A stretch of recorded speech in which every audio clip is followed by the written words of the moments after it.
नमस्कार दोस्तों, हमारी आज की इस कहानी का नाम है रिवाज। राघव बताओ ना, हम हनीमून पे कहाँ घूमने चलेंगे? रिया ने पूछा। हम हनीमून पे कुछ समय बाद चले तो कैसा रहेगा?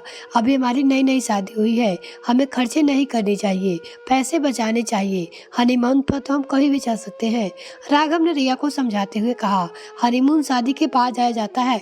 रिया ने कहा, माँ कह रही थी कि शादी के बाद हमें कुल देवी के मंदिर जाना है और फिर वहाँ से हम माँ के ननिहाल जाएंगे। इन सब कामों में ही 15 दिन निकल जाएंगे। मेरे पास ज्यादा छुट्टियां नहीं है। हनीमून पे हम फिर कभी प्लान कर लेंगे। राघव ने कहा। रिया और राघव की लव मैरिज हुई थी, ऊपर से इंटर कास्ट मैरिज। उसने बात को ना बढ़ावा दी, ठीक समझा। बहू, कल हम बनारस जा रहे हैं, अच्छे से पैकिंग कर लेना। अच्छी भारी भारी साड़ियाँ और शादी का जोड़ा जरूर रख लेना। सासू माँ जी ने समझाते हुए कहा। तेरी पैकिंग हो जाए तो मुझे बता देना, मैं आकर देखूंगी। रिया की सास ने बोला। रिया ने पैकिंग कर ली, तभी उसकी सहेली मेघा का फोन आया। जब उसने सारी बात सुनी तो बोली, तू फिक्र क्यों करती है? बनारस से कुछ किलोमीटर दूर ही एक सुंदर सा रिजॉर्ट भी है, तो राघव को कहकर बुकिंग करवा ले। 3-4 दिन तुम दोनों अपना हनीमून वहीं पे मना सकते हो। आने जाने का समय और खर्चा भी बच जाएगा। बहुत ही सुंदर और शांत जगह है। मेघा की बात सुनकर रिया खुश हो गई। तभी अचानक सासू जी कमरे में आई और बोली, बता देना क्या क्या रखा है। रिया एकदम से चौंक गई। ये क्या मतलब है? रिया ने पूछा, पर सासू जी उसकी बात अनसुनी करते हुए उसकी अटैची खोले। हे राम, ये सलवार सूट क्यों रख ली है?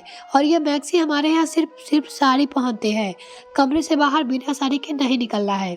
और सर पे पल्लू क्यों नहीं है? हमारे हमेशा बड़ों को सादे सिर पे पल्लू रखना होता है। ऐसा कहकर सासू जी पैकिंग की अटैची में से साड़ी के अलावा बाकी सारा सामान बाहर निकाल दिया।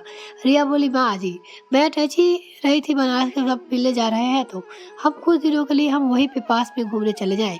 क्या घूमने मतलब? क्यों? सासू जी ने गुस्से से पूछा। जी वो हनीमून पे। रिया ने धीरे से बोला, पर तुझे राघव ने बताया नहीं कि हमारे यहाँ हनीमून पे जाने का रिवाज नहीं है। हनीमून पे जाने का रिवाज। रिया यह सुनकर हंस पड़ी। उसे लगा उसके साथ शायद मजाक कर रही है। देख बहू, तुझे हमारे यहाँ के रिवाजों को तो मानना ही पड़ेगा। जब मेरी शादी हुई थी तो मैं अपने सास ससुर के पास उनकी सेवा करने के लिए रुक गई थी। हम दोनों पहली बार तब घूमने गए थे जब राघव और मयंक दोनों बहुत ही छोटे थे, पर माँ जी के आने जो हनीमून पे सभी जाते हैं। रिया ने कहा, बहू सब जाते हैं, उसे कोई मतलब नहीं है। हमारे यहाँ हनीमून पर जाने का रिवाज नहीं है। तुम काश में जाते होंगे तुम्हारे। अब तुम इस घर की बहू हो तो तुम्हें यहाँ के कायदे कानून मानने ही पड़ेंगे। सासू माँ ने गुस्से से कहा। रिया समझ गई कि राघव बहाना क्यों बना रहा था। उसे अपनी माँ की बात याद आ गई। वो किसी प्रकार का झगड़ा नहीं करना चाहती थी। चुपचाप सासू माँ के अनुसार साड़ियाँ रखने लगे। अगले ही दिन सुबह सुबह रिया, राघव, सासू जी, ससुर जी, देवर मयंक कार से कुल देवी के मंदिर रवाना हो गए। सासू माँ पीछे की सीट पे रखो और रिया के बीच में बैठी थी। आगे की सीट पे ससुर जी और देवर जी कार चला रहे थे और पीछे रिया और राघव, बीच में सासू जी बैठी थी।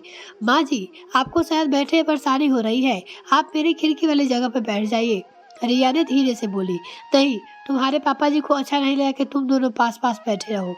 सासू माँ ने आंख दिखाते हुए धीरे से कहा। रिया को यह सब बहुत ही अजीब लग रहा था। वो खिड़की से बाहर देखने लगी। राघव, जो देखो एक होटल, क्यों ना हम वहाँ कुछ चिप्स वगैरह ले ले? रिया ने पूछा, पर राघव ने कुछ जवाब नहीं दिया। बहू, हम सब खाने पीने का सामान लेकर चले हैं और तुम्हें जो कुछ कहना है मुझसे कहो। तुम्हारे पापा जी को ये सब अच्छा नहीं लगता। सासू माँ ने धीरे से कहा। रिया ने देखा राघव चुपचाप मुंह घुमाकर खिड़की से बाहर देख रहा था। रिया को कुछ समझ में नहीं आ रहा था। अपने पति से बात भी नहीं कर सकती है, सोचकर रिया रुआसी हो गई। थोड़ी देर बाद उसने सासू माँ से थोड़ा हल्का फुल्का मजाक करने की कोशिश की, पर सासू माँ का रूखा व्यवहार देखकर वो चुप हो गई। उसने अपने सपने में भी नहीं ऐसी कल्पना की होगी। सफर थोड़ा लंबा था और यह हमेशा ही हंसमुख और मधुर स्वभाव की लड़की थी, जो ज्यादा देर तक चुप नहीं बैठ सकती थी। उसने सासू माँ से अचानक ननिहाल और वहाँ के लोगों के बारे में पूछना शुरू किया। सासू माँ का चेहरा खुल उठा। शायद उन्हें ये सब बातें अच्छी लग रही थी। उन्होंने बड़े चाव से अपने परिवार के बारे में बताना शुरू किया। हम बनारस में एक दिन रुकेंगे, उसके बाद हम राघव के ननिहाल जाएंगे। ससुर जी ने कठोरता से कहा। ननिहाल कहाँ है पापा जी? रिया ने उनसे पूछा, पर ससुर जी ने कोई जवाब नहीं दिया। उन्होंने सासू माँ की तरफ आंख दिखाते हुए देखा। सासू जी ने रिया का हाथ दबाकर कहा, ऐसे ससुर जी से बात नहीं किया करते हैं। चुप रहो रिया। भारी सारी पल्लू डालकर बैठी और बहुत ही थक गई थी और असहज महसूस कर रही थी। उसने सासू माँ से धीरे से कहा, क्या हम कुछ देर के लिए कार से बाहर जा सकते हैं? सासू माँ ने कहा, बस कुल देवी का मंदिर अभी आने वाला है, कुछ देर में और इंतजार करो। शाम होने के धूप भीख के मारे रिया की जान के मारे निकली जा रही थी, पर सफर से पहले सासू जी समझा दिया कि जब तक कुल देवी के दर्शन नहीं कर लेते हम कुछ खा नहीं सकते। कुल देवी का मंदिर बहुत ही छोटा सा एक शांत जगह पर और एक नदी किनारे था। ऐसा लग रहा था मानो बनारस के घाट पे ही पहुंच गए हैं। वहाँ की शांति खूबसूरती देखकर रिया खुश हो गई। वह राघव से बात करना चाहती थी, पर वो तो जैसे उसे नजरें चुरा रहा था। वो अपने पिता और भाई के साथ ही रह रहा था। रिया सुन के पीछे कमरे में जाकर अपना लहंगा पहन लेना, दर्शन करना है। सासू माँ ने कहा, लहंगा? सुनकर जैसे रिया घबरा सी गई। और क्या करती? भारी लहंगा पकड़कर रिया कुल देवी के दर्शन किए। वहाँ पंडित जी सास ससुर के जानकार के थे। सासू माँ, देवर, ससुर जार और पंडित के पास बैठे थे। तभी रिया आने लगी तो सासू माँ ने कहा, तुम बाहर बैठ जाओ, हम कुछ बातें करके आते हैं। रिया को बड़ा आश्चर्य हुआ कि उसको बाहर भेजा जा रहा है। वो अकेली मंदिर की सीढ़ियां उतरते हुए नदी किनारे घाट पे आ गई। ठंडी ठंडी हवा चल रही थी। नदी किनारे घाट से हरा रही थी। सूरज अस्त हो रहा था। आसमान नारंगी लाल नहाया हुआ था। बहुत ही शांतिपूर्ण वातावरण था, पर ना जाने क्यों रिया के मन में बहुत ही उदासी थी। वो बहुत ही तन्हा महसूस कर रही थी। उसे लग रहा था जैसे राघव उसके साथ होकर भी उसके साथ नहीं है। तभी उसने घाट पे कबूतरों का झुंड देखा। कबूतर दाने खा रहे थे। रिया लगभग दौड़ती हुई वहां गई। सभी कबूतर पर फड़ाकर उड़ने लगे। रिया ने अपने दोनों हाथ उठाकर आसमान की ओर देखने लगी। आंखें मूंद ली। ऐसा महसूस किया कि जैसे किसी पिंजरे से आजाद हो गई हो। ठंडी हवाओं में उसके बाल लहरा रहे थे। उसका दुपट्टा हवा से डर रहा था, पर मानो जैसे रिया को तो कुछ होश ही नहीं था। अभी वो एक आजाद पंछी की साथ ही महसूस कर रही थी। शादी से पहले वो खुशी हंसी ऐसा महसूस करती थी, पर ससुराल में इस तरह अजीब व्यवहार और रिवाज लेकर उसे लगा कि मानो उसे एक पिंजरे में कैद कर दिया हो, जहाँ उसके बोलने, हंसने, चलने, बात करने, यहाँ तक कि और सोने पे भी रोक टोक थी। रीति रिवाज के नाम पे उसे बांध दिया था। सबसे ज्यादा दुख तो उसे जब राघव ने उसे लव मैरिज की थी, पर शादी के बाद वो अचानक से बदल जाएगा। सोचा भी नहीं था। नहीं नहीं, मुझे ऐसा नहीं सोचना चाहिए। रिया ने खुद को तसल्ली देने की कोशिश की। उसे याद आया कि जब एक इंटर कास्ट मैरिज की जाती है तो ससुराल वालों को उम्मीद ही असीमित हो जाती है। उसे रीति रिवाज के नाम पे बांध दिया जाता है, पर यहाँ कुछ अधिक ही हो रही थी। आज उसे शायद परिवार का एक सदस्य भी नहीं समझा गया, इसलिए उसे सबके साथ बैठने नहीं दिया गया। उसका कितना मन था कि वह शादी के बाद वो राघव के साथ कहीं घूमने जाए, दोनों एक साथ समय बिताए, ढेर सारी बातें करे, पर शादी के बाद से अब उसकी राघव से ठीक से बात तक नहीं हो पा रही थी। राघव ज्यादा देर कमरे में रुकता भी नहीं, और रुकता तो सासू माँ की आवाज आती, अरे राघव क्या कर रहा है? उसे किसी न किसी बहाने से बाहर बुला लेती। सास ने रिया को समझाया, हमारे यहाँ पे सबके सामने पति से बात नहीं करते और सास ससुर के सामने बैठते भी नहीं है, साथ में खाना भी नहीं खाते। यह सब रिया को बहुत ही अजीब लग रहा था। तुम्हारा दुपट्टा कहाँ है? ऐसे कैसे खड़ी हो? कड़क आवाज सुनकर जैसे नींद से जागी, जल्दी से उसने अपना दुपट्टा संभाला। सब लोग ननिहाल पहुंचे। रिया ने सबके पैर छूकर आशीर्वाद लिया। सभी ने रिया की तारीफ की। सासू माँ ने उसे पहले ही समझा दिया था कि हमारे यहाँ पे बहू ज्यादा बात नहीं करती। रिया बिल्कुल चुप थी। जैसे सासू माँ कह रही थी वैसे वैसे वो करती जा रही थी। उसे लग रहा था जैसे वे कठपुतली हो। राघव के मेरे भाई की पत्नी ने कहा, भाभी जी आप मेरे कमरे में जाकर सो जाइए, मम्मी जी लोग दूसरे कमरे में सो जाएंगे और राघव भैया इनके साथ सो जाएंगे। रिया को बहुत ही आश्चर्य हुआ। वो कमरे में आ गई। अपना नाम पूछ सकती हूँ? रिया ने धीरे से पूछा। आशा। तो मुझे आशा बाबू कह सकती हो। मुझे चेंज करना है, और अपना सूटकेस से सलवार सूट निकालने लगी, जो कि उसने बाद में सासू माँ से छिपाकर अटैची में रख दिया था। रिया भाभी, अगर बुआ जी ने देख लिया तो बहुत ही नाराज होंगी। मैं आपको एक हल्की साड़ी दे देती हूँ, आप उसे पहन लीजिए।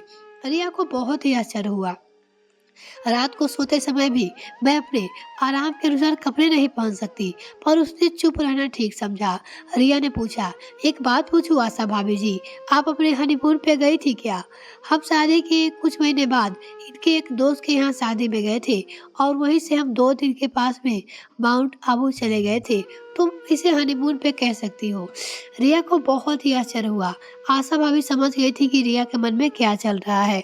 उसने कहा, तुम लोगों को जब भी मौका मिले राघव भैया से बात करना और घूमने चले जाना।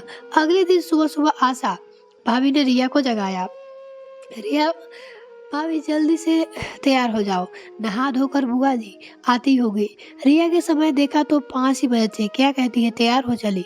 6 बजे करीब सासू माँ जी दरवाजा खटखटाया। रिया को तैयार देखकर खुश हो गई। बोली, हम एक दिन और यही रुकेंगे राघव के ननिहाल में, अभी नहीं जा रहे हैं, कुछ दिन बाद चलेंगे, पापा जी ने कहा है। रिया को तो जैसे मन मुराद मिल गई थी। वह राघव से बात करना चाहती थी, पर उसे मौका ही नहीं मिल रहा था। उसने आशा भाभी से अपने मान की बात कही। आशा भाभी ने राघव को बुलाया। रिया ने हनीमून पे जाने का प्लान बनाया। राघव ने कहा, मम्मी पापा मना कर देंगे। आशा भाभी बोली, क्यों ना हम लोग ही चलते हैं, तब तो तुम दोनों को मना नहीं करेंगे। कल उन लोगों को वापस लौटने दो, तुम लोग यहीं रुक जाओ। रिया ने उम्मीद भरे नजरों से राघव की ओर देखा। राघव ने सिर हिलाकर सहमति जताई। रिया मानो खुशी से उछल पड़ी, पर बात इतनी भी आसान नहीं थी। आशा भाभी ने एक उपाय बताया। माँ और मैं सोच रही हूँ कि हम लोग यहीं रुक जाते हैं और बड़ी बुआ जी के यहाँ भी मिल जाते हैं। 3-4 दिन हम वापस आ जाएंगे। राघव ने अपनी माँ से धीरे से कहा। पता था कि माँ अपनी बड़ी ननद से यहाँ जाने से कतरती है और पापा को तो अपनी बहन के यहाँ पे बिन बुलाए जाते ही नहीं है, क्योंकि वो खुद को लड़की वाले ऐसा मानते हैं। ऐसे उनकी सोच है। अगले दिन सास ससुर और देवर वापस घर को रवाना हो गए। राघव को बड़ी यह फोन करके बुआ को अचानक से उसने अपनी कंपनी में जरूरी काम आ गया तो वो रिया को लेकर नहीं जा पाएगा।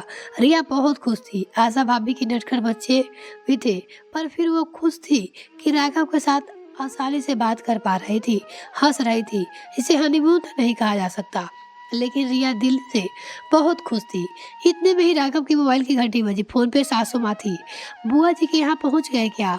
नहीं माँ, अचानक से ऑफिस से फोन आ गया था, मैं सीधे वही जा रहा हूँ। 4 दिन बाद हम लौट आएंगे।